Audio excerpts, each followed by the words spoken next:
are listening to conversations on aligning with your soul and reclaiming your inner power. I'm Joanna from the Path of Fulfillment, and my intention is to make this topic both illuminating and practical. Today I'm talking to Theresa Anne, and she is going to tell us how our life's purpose is written into our biology. Enjoy. Oh my God. It's going to be great. Okay, so Yeah. I'm already recording. Oh. Today my guest is Theresa Anne, who is a healer, curandera, and she has been teaching herbalism for many years.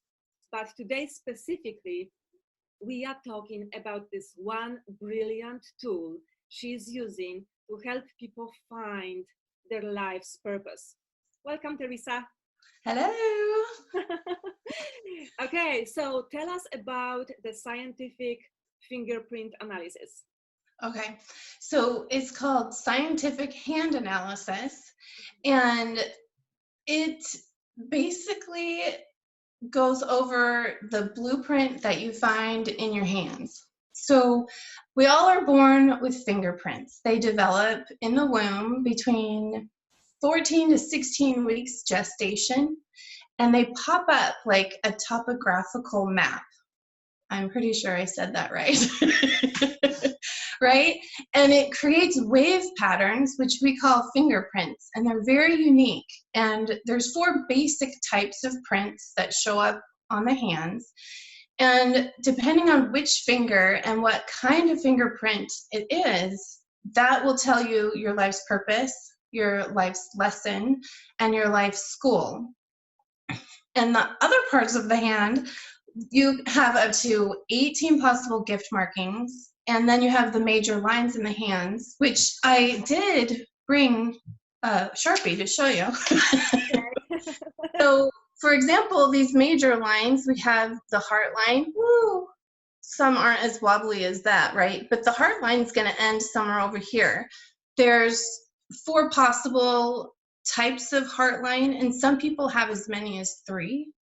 It can get really interesting. And then we have the headline, which goes this way, and some end, here, short and straight. Some go all the way, some go way down here into the moon of the hand. Excuse me. We have a fate line. Not everybody has a fate line, but it usually starts in the bottom somewhere. Depends on the person. I have kind of more than one entry, and it goes up, usually towards Saturn, not always.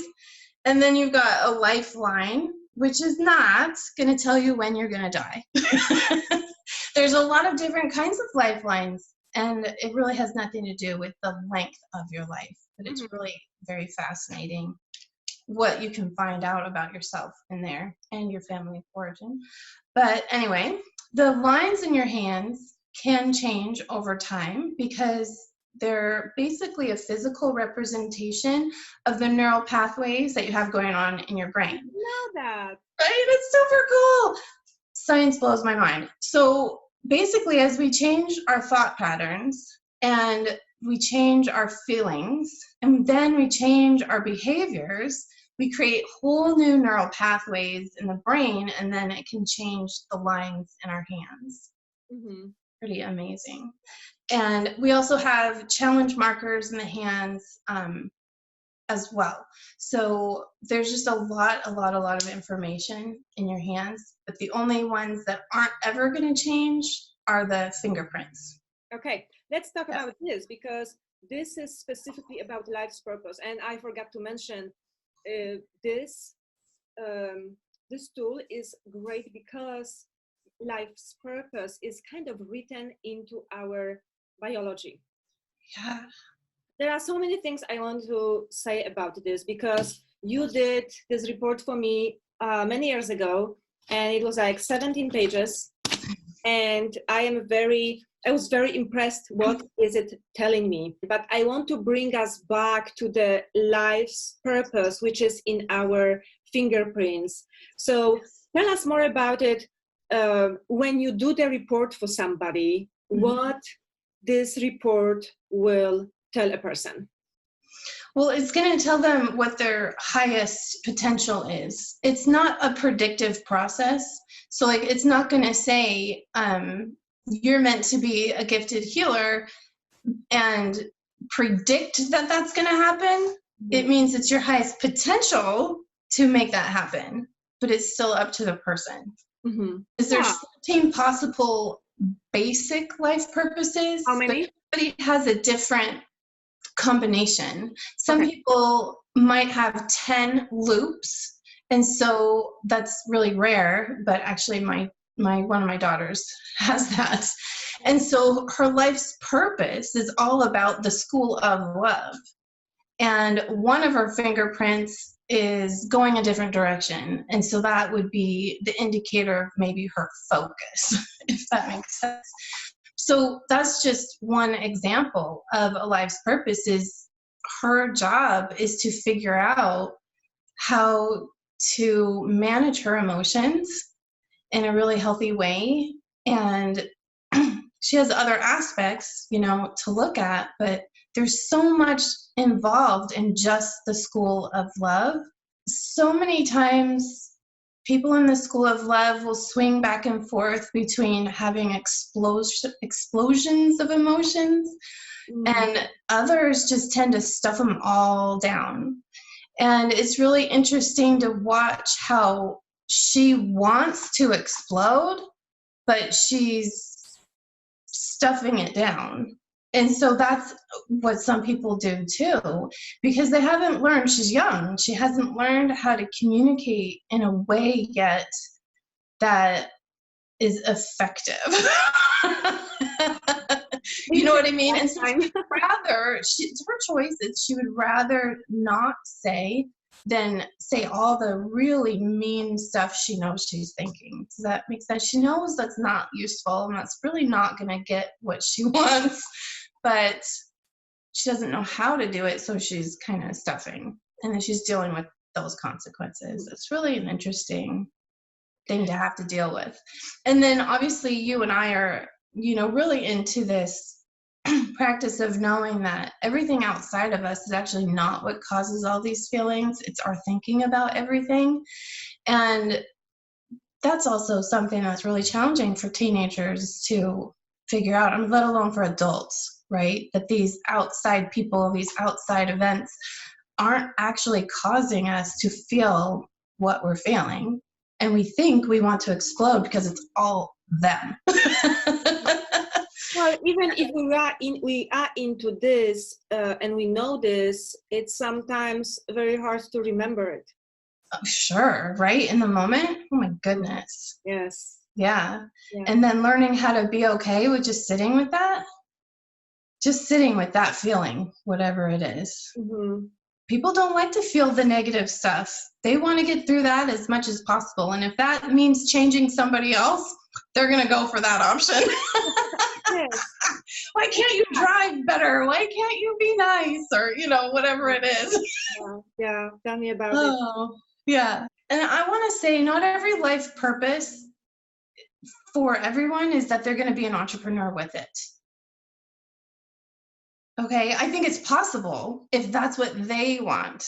But if that's not what they want, their life's purpose can just be in the way they choose to live their lives. Either they can do it through hobbies, they can do it through their relationships, they can do it through volunteer work.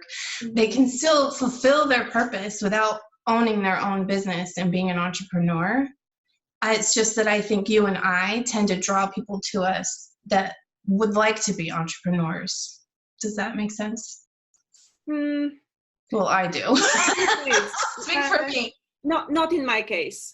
Okay, in my case for sure. Okay, so can you give us examples of life's purpose? Like in the fingerprints? Yeah. Okay, so we have the successful, the results getter, the leader, usually somebody that is either a successful entrepreneur or like the CEO or the owner of a really big company. I'm not going to flip you off. Okay. This one is about responsibility, money, business, integrity, that kind of stuff. And this is the artist, the spotlight, the okay. finger.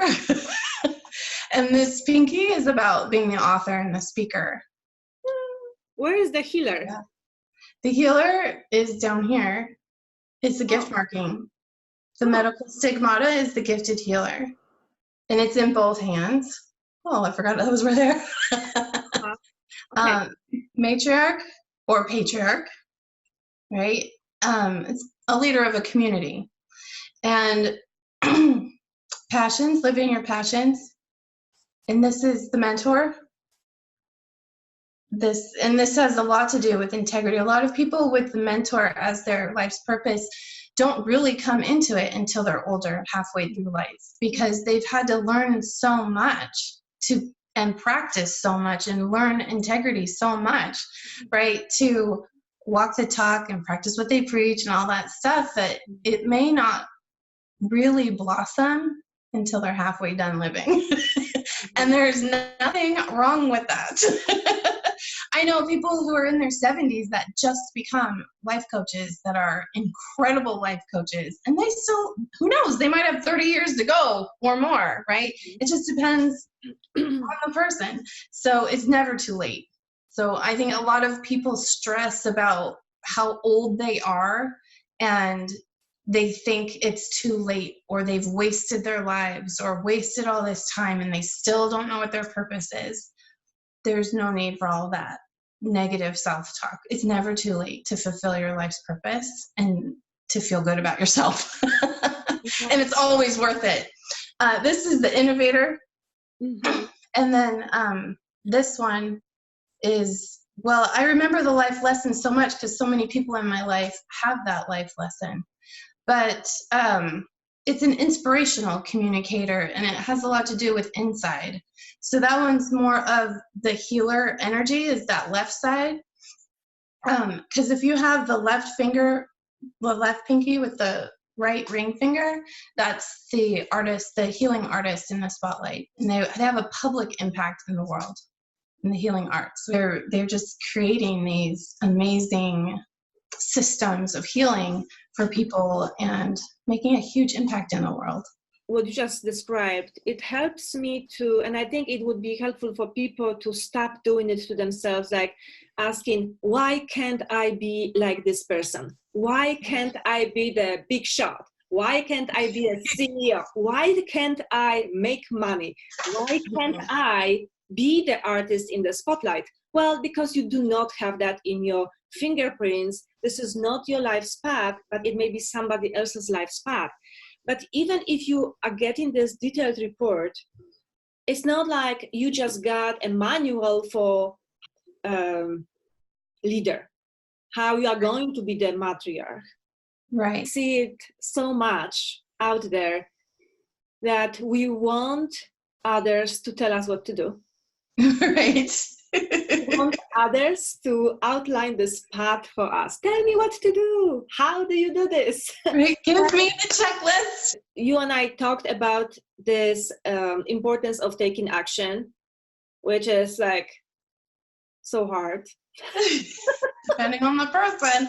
Most people need coaching. There are some people that are just incredible go-getters. They're like, oh, that's it. I'm gone. I'm out of here. I got this. I don't need anything else. But most people need coaching because they have a lot going on in their heads, especially like you gave the example, why can't I blah, blah, blah? Mm-hmm. Well, because you're asking why you can't. Your brain will find the answer and you're probably not going to like it. How can I be a healer? How can I be an artist? Yeah, how can I be an author, a speaker? How can I be successful? How can I be a leader? What? That's one I've been avoiding most of my life. The reason you are on this call, the reason I'm having this conversation with you is because to me, you are someone who stepped into her inner power. Even though, you know, in daily life, it may not always be for us the way we want it to be. To me, you are a powerful person. Thank you. With how you are, with how you speak, you are using your voice as a tool of power and empowering yourself and others. Yeah. Yeah, that's why I love talking to you, no matter what we are talking about. Thank you. You're making me cry because I know how much I've grown, and I'm so grateful. Mm-hmm. I used to not even understand what that meant. Personal power? What's that? Mm-hmm. I don't even know what that would look like. What? And that's one of my life lessons. You can have more than one purpose, meaning more than one highest ranking fingerprint on different fingers, right? You can have more than one life lesson, meaning you have a lowest ranking fingerprint on more than one place in your hand. And so one of them is actually the one that made me feel powerless. And so it's just fascinating to look at how that shows up in my hand and to see how it's been a pattern my entire life, and to see now how I am choosing to not to be powerless, right? Choosing to create my inner power. But the biggest lesson I learned about my personal power is that I'm not alone.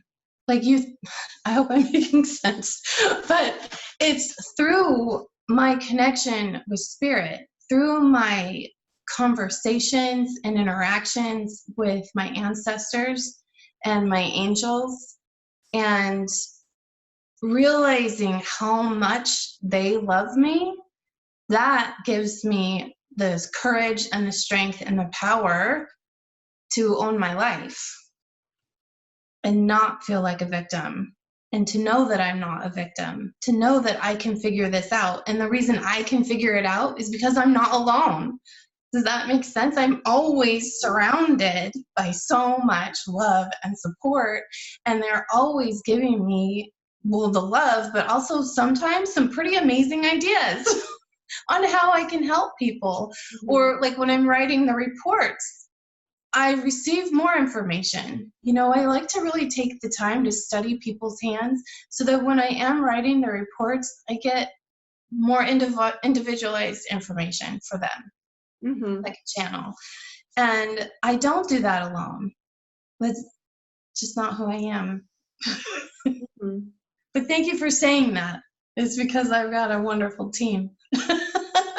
No, and I see that you are you have couple sources of power. First, okay. It's just within you. It's the power of choice. Yes. And making decisions. And the second is your spirituality, your spiritual life, and your faith. Yes, it's everything. That part. Mm-hmm. It's everything. Yeah. And that helps you to be such an amazing, gifted healer. And we didn't want to use the word shaman. But it's okay. You are. I mean, here's the thing. I was trying to figure out a long time ago the more detailed part of my purpose, right? Who would I really be in this world? I realized that I know that if I lived in a tiny tribe, that I would be the village healer. Like, I just knew that about me. I've been using herbs for 22 years now, and I know, you know, that I heal people with my hands, and I have these dreams, you know what I mean? Like, that really help me, or they're predictive, or they help others in ways I never would have imagined. And I don't know, just this intuitive part of me. And so that part I knew, right? And then other people in my life started calling me a shaman at a time where I didn't even know what that was. Mm-hmm. So I'm like, well, what is a shaman? I don't understand what you're saying to me. But I have a fingerprint down here, and it's in the moon of my hand, and the lower moon of the hand is the shaman zone of the moon. And so it really is a huge part of who I am from birth. You know, all these spiritual things in my dreams that mean everything. Like, spirit communicates to me through my dreams and my ancestors. And so when I say spirit, it's kind of all encompassing, you know. 100%. Yeah. So. And also, you, on one hand, you are trained by spirit, but for this, scientific Oh, hand analysis. You went to school for that, right? yes. So what was the training like? We had 15 months of training. It was so amazing. We went through every single fingerprint. We went through all of the gift markings, 18 possible gift markings, all the lines in the hands, and all the little nuances that are very specific to that marker. Does that make sense? And she tests us and makes sure we're getting it right and understanding the whole ranking system of fingerprints and the gift markers and what they really look like versus not what they look like. And what I mean when I say that is, for the medical stigmata, there's a specific amount of lines. For the lines of genius, there's a specific amount of lines. When you're looking for stars, it has to be a 6-pointed star or it's not. Like, it doesn't count as the gift, right? But if it's 5 points, then it means something else. And so it's very detailed. And I guess you could get it wrong if you try and study it on your own. And so what can go wrong if somebody doesn't know what they are doing with the hand analysis? Can they mess up life school with life's purpose? They can definitely mess up life lesson with life purpose, because if they don't understand the ranking system, they might think that their life lesson is their purpose or that their purpose is their lesson. So I guess if that's what happens to somebody, that will serve them in one way. Mm-hmm. I can give examples from my report. If I messed up my life's lesson with my life's purpose, I would think that my life's purpose is to have family issues. What is your life's purpose? Oh my gosh, it's kind of long. I have 13 of the 18 gift markings. And so my fingerprints is that I am the successful spiritual teacher and shaman, also a mentor, also an author and speaker. It's a lot. Right? It's a lot of work. Yeah, it's a lot. and the reason I say it like that is because just one gift marker is in about 35% of hands that are read. And one gift marker is going to affect a person in a way where they feel pressured to do more with their life. They may not understand what or how, but they feel like they're not fulfilling their potential. This work that you are doing, it helps those people that are all over the place and they don't know how to choose their path. I mean, I believe that the path chooses us, but we have to narrow down our focus and walk it. And so when somebody has doubts, they will do the fingerprint, the hand analysis. And then it may seem like they got their life purpose, okay? They got their life's purpose defined. Yeah. And it may seem easier. But here is something I want to emphasize. Right. Even though you are clear on your life's purpose, you still have to do a lot of work. And you will still get the obstacles. However, it will be much easier on your path, expressing your life's purpose, than being on the wrong path, running into the obstacles. Because when we run into obstacles on our life's path, on our life's purpose path, then still we feel energized and we feel this drive within to move forward, no matter what.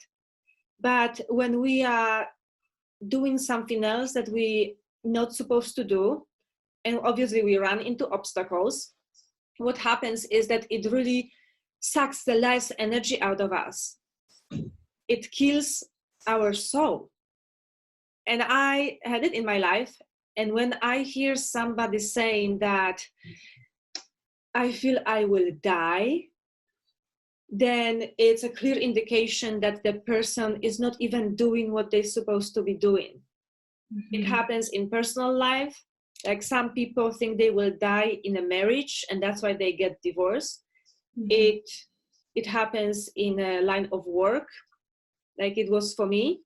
You know, it's tougher for some than others. Some people, and I don't understand it because I'm not one of those people, are just very driven and focused, and nothing ever gets them down, or at least they wouldn't let it show. But I'm just not one of those people. But you know, every time we encounter our life lesson and we're aware of it, it's only because we are actually ready to grow. And to what that means, and what I mean when I say that is, it will expand the potential of your life's purpose if you work through that time that you hit the lesson, and then you grow some more, and then you hit it again because it's your blind spot. You're gonna hit it again. yeah. Oh my goodness, I just had this dream I have to tell you, because it was 2 nights ago, or was it yesterday? Dude, my time loop. It was with my hand analysis teacher. We're in the shower. It's not sexual. We're naked. We're in the shower. We're talking. It's a serious conversation, and it's not sexual at all. And as you know, showers and waters, and it's all very cleansing, right? And then all of a sudden, instead of standing and talking, I'm face down on the ground of the tub, stuck. And I'm like, you know, it's a dream. Who knows how I got there? I'm feeling stuck.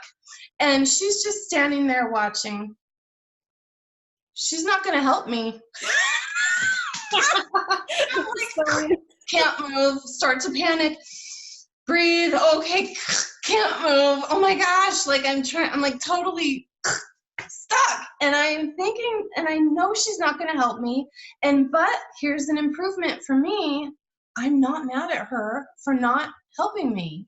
And I know that I don't need to ask her to help me. I'm feeling panic, which is one of parts of my life lesson, feeling this panic and telling myself, okay, just breathe. Just breathe.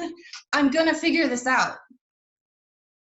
Like if every victim could tell themselves, I'm going to figure this out, and breathe through the panic, it's going to help them so much in life. If you were stuck in the victim mentality on the bottom of the tub, what would you be thinking? Oh, that I was going to die for sure, and that she's going to let me die, and oh my gosh, how could she not be helping me out of this? Mm-hmm. Okay. I might be afraid that I would drown.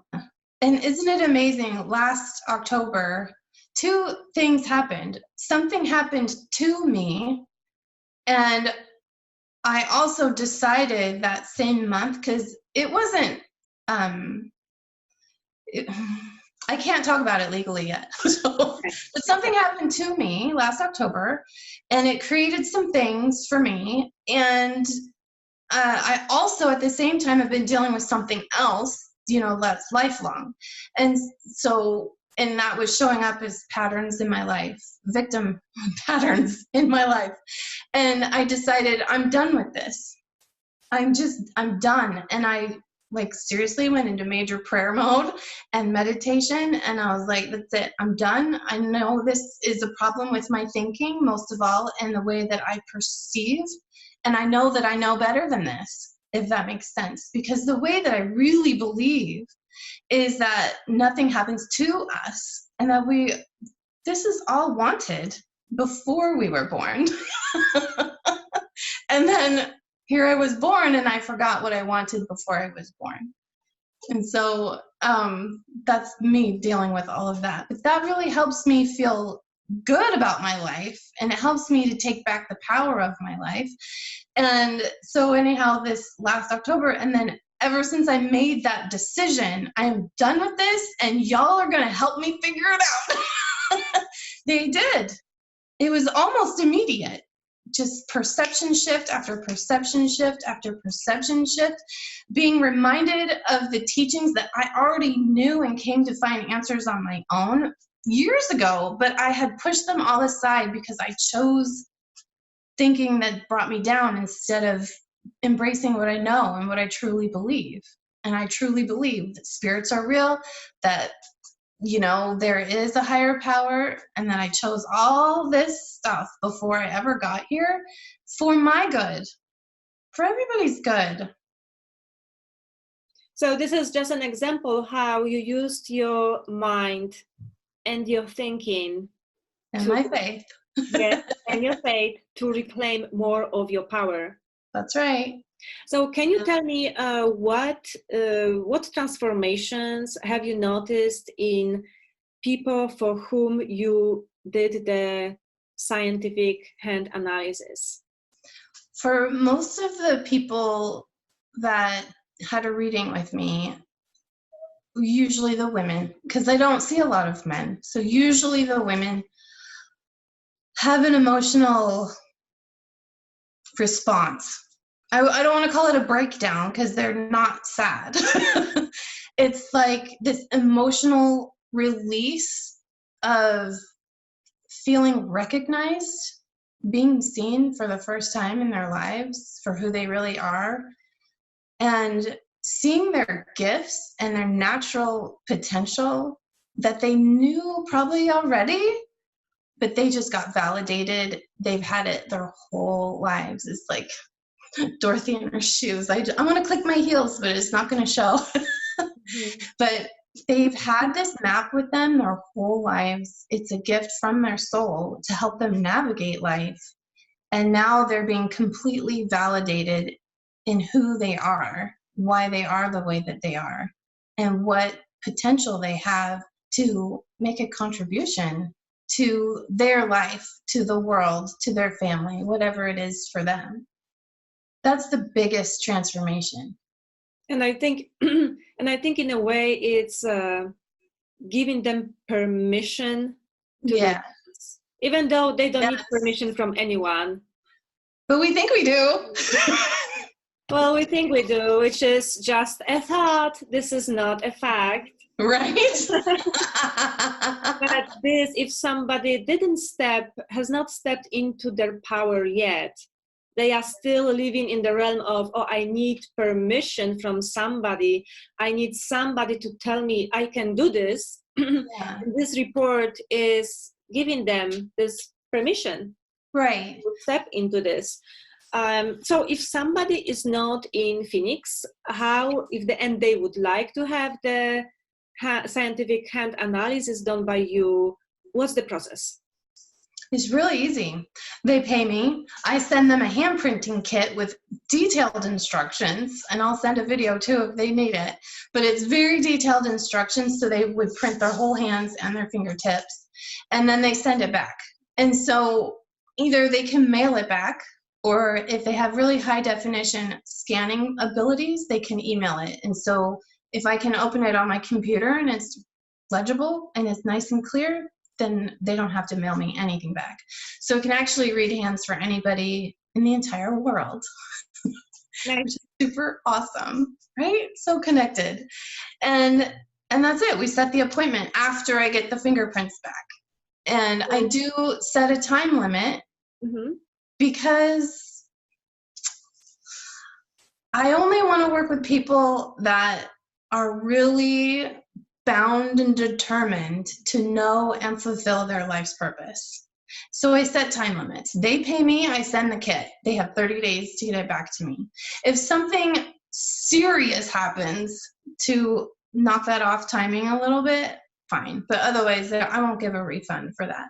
You've got to follow through. And I know I can be kind of a hard ass, but it's one of those things I've had to learn is set boundaries. And so, yeah, get it back to me. And as soon as I get it, we make the appointment and we do it on Zoom like this. Okay. Yeah. And they'll get their PDF report and their Excel report of their gift markings and a PDF report of, like you got, right? Just the handwritten, all that stuff. And we discuss life purpose, life goal, life lesson, any gift markings they might have, and other major lines that they have going on that could really, because some people have their heart line or their headline is a gift marking, or where their Saturn line is coming from is extremely important, or something might be going on with the lifeline that could really help them know if they want to build a business doing retreats, like this really makes sense because your lifeline is doing this. So there's just so many details that could go into it. Sounds good. So I'm going to post a link to your contact underneath the video. So if somebody is interested, they can find you and contact you. I love talking to you about anything. And this topic was particularly intriguing to me. Yeah. Also because I got my report and I am, after so many years, I am still referring to it, especially when I have some doubts. Right. Everybody has self-doubts sometimes. Yeah. Yeah. Okay. You just have to know how to handle them. Right. just like we talked for the video about the fear, just laugh at the fear out loud and it's gone. And it's gone. It was a pleasure talking to you, Theresa. It's so good to talk to you too. I love talking with you, Joanna. You're fun. You too. Thank you. Okay, Theresa, thank you so much. And we will talk again soon. Sounds good. Bye. Right. Bye.